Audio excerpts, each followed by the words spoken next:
May 18th, 1291, the endgame of a conflict that has raged for 200 years. A massive assault chips away at the walls of a stronghold and the psyches of its defenders. At a fortress in the Middle East, desperate holdouts endure the final attack of a medieval war of the worlds.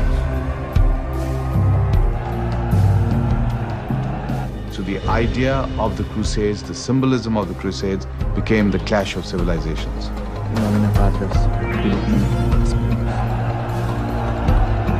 At a place called Acre, a dream of holy conquest is shattered forever.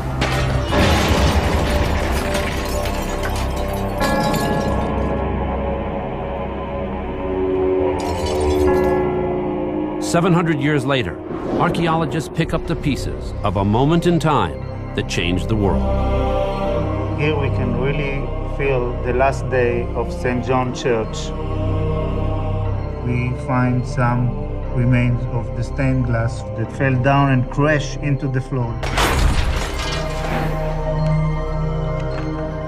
The fall of Acre in 1291 was a key event because it marked the end, effectively, the end of the story of the Crusades in the Holy Land. At last, from beneath the Holy Land, new evidence reveals how warriors on both sides of the Crusades really lived, fought, and died.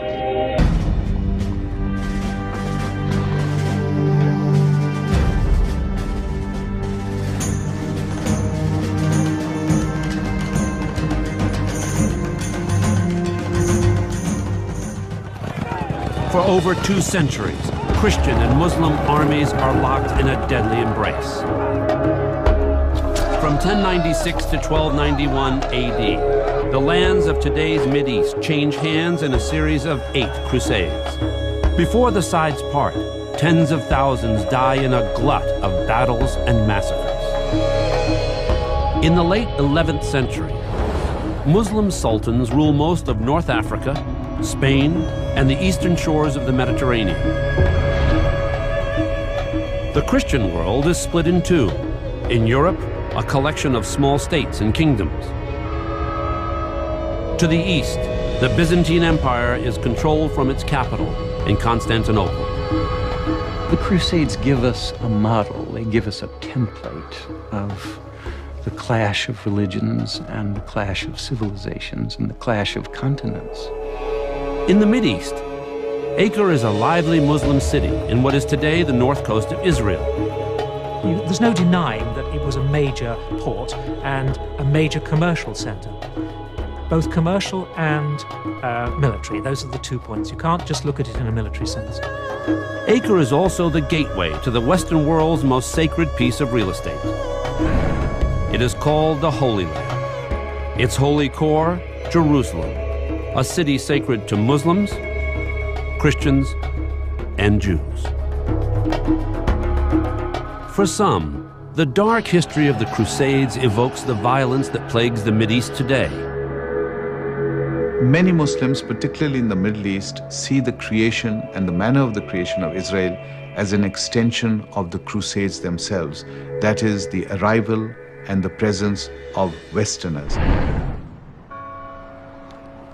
1,000 years ago, a war between 2 worlds transformed this center of faith into an unholy battlefield. Today, archaeologists probe the moment in time where a cycle of intolerance and violence began. Some explore elements crucial to moving great armies across continents. Horses are the most important logistic animal of the Middle Ages. But we don't know anything about the Crusade horse, about heights, about breeds, about species, about anything. I'd say it was about 3 pounds there. 3 pounds. In England, the role of military technology is evaluated through innovative research. The idea that the Western Europeans came in with some kind of superior military technology, and that's why the First Crusade was able to win, I think is complete baloney. And how much baloney have we been fed on the leaders of the Crusades? Historians piece together the personality clash between Richard the Lionheart and the Muslim hero Saladin. Saladin is a magnificent figure because of the generosity of his character and the generosity of his spirit. Richard arrives as a brawling, drunken football hooligan, and by the end of his tour to the Middle East, he's a changed man. What forces drove these men? What motives sparked and fueled 2 centuries of war? Flashback to the year 1095. The Christian world hits rough times. Islamic armies overrun the eastern end of the Byzantine Empire. Meanwhile, in Europe, power struggles between rival knights wreak havoc on the region. Filling the power vacuum is the church, now more centralized and politically influential. Its leader, Pope Urban II, seizes a moment in time that rocks the world. Here was this Pope Urban II who looked across Europe and saw all this bloodshed going on between these knights, and they had all this warrior energy, and they were just fighting one another all the time. And in a kind of inspiration, he declared that he should harness all of this energy towards a noble quest.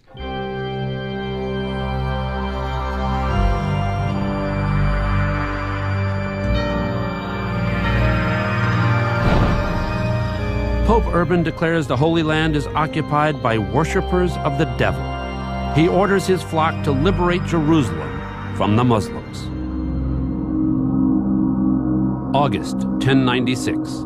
The first Crusaders prepare to hit the road. The First Crusade is kind of a hodgepodge. It's not a fancy military enterprise. A lot of people and a lot of common people become involved. It's a great popular movement. From across Europe, tens of thousands join the quest, including hordes of peasants, all a bit fuzzy on the mission at hand. Those who set off had a rather hazy notion, most of them, of what they were doing.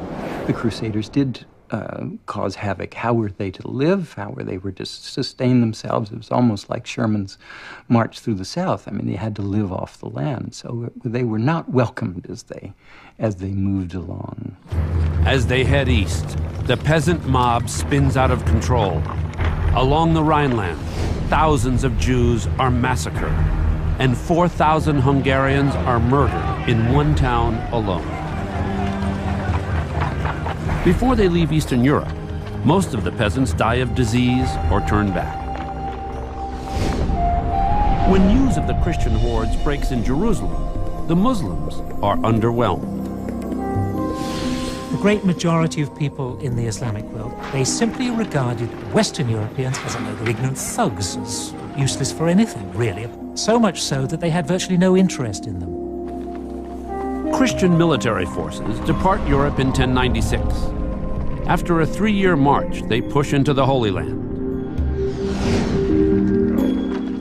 May 1099. The first elements of the Crusader armies reach the gates of Jerusalem.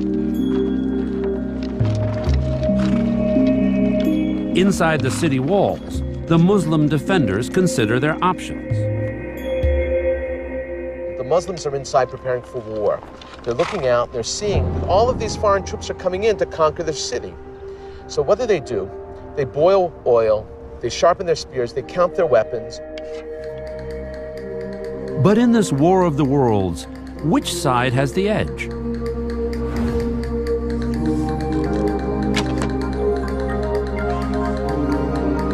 At a castle in the English countryside, historian David Nicole intends to find out. The nitty-gritty of everyday life is, to me, absolutely fascinating, and I would love to have been there. I was virtually brought up surrounded by arms and armour and books about arms and armour because my father had had an interest in this since his childhood. A specialist in medieval arms and armour, Dr. Nicole has written a series of books on the hardware and training of Christian and Muslim armies.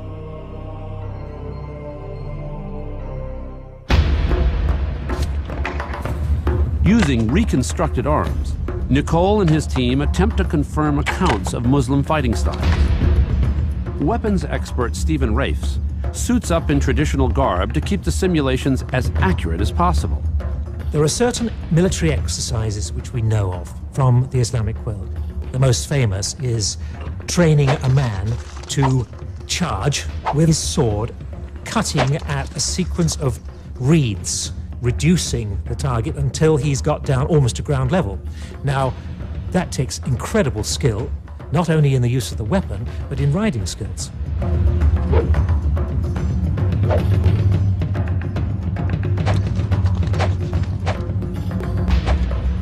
Always wanted to see that being done.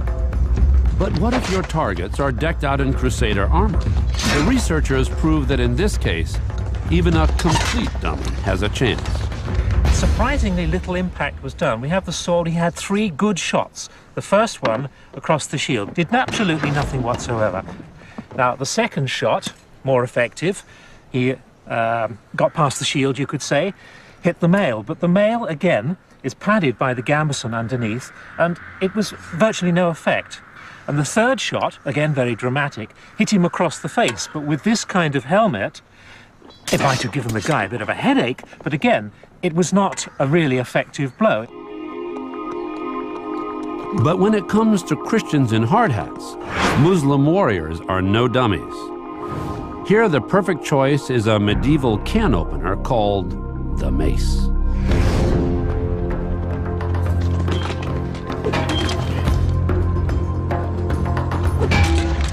That was very, very much more effective. We had 3 good blows there. The first one, as you can see, clearly smashed through this mail entirely. And then we come to the blows on the helmet. Now that is a big surprise to me. I really didn't expect it to be that effective. It looks like a bullet hole. Right the way through. Quite extraordinary. One of these spikes made an absolutely direct blow. Penetrated right the way through. The verdict? The Crusaders have their work cut out for them. The differences between the Muslim world and the European world were not really differences in basic technology. They were differences in degree of sophistication, how advanced they were. And this is a field where I feel quite sure that the Muslims were clearly in advance. In June 1099, the Crusaders surrounding Jerusalem chill out. They may be fanatics, but they're no dummies either. The Crusaders spend from June 6th to July 14th building and understanding how to attack this city. They send their architects around, trying to understand the weaknesses of the city itself. The city's perimeters are impressive. Jerusalem is surrounded by fortified walls. But the Crusader engineers find a weak spot, not in the walls, but in Jerusalem's topography. At a fortress in the Middle East, desperate holdouts endure the final attack of a medieval war of the worlds. So the idea of the Crusades, the symbol... The last day of St. John Church, we find some remains of the stained glass that fell down and crashed into the floor.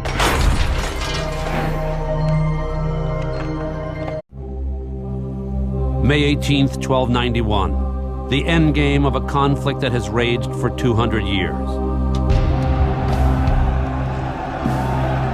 A massive assault chips away at the walls of a stronghold and the psyches of its defenders.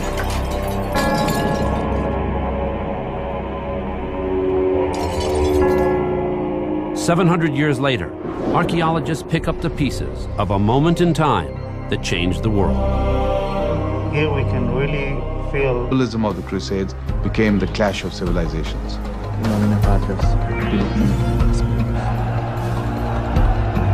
At a place called Acre, a dream of holy conquest is shattered forever.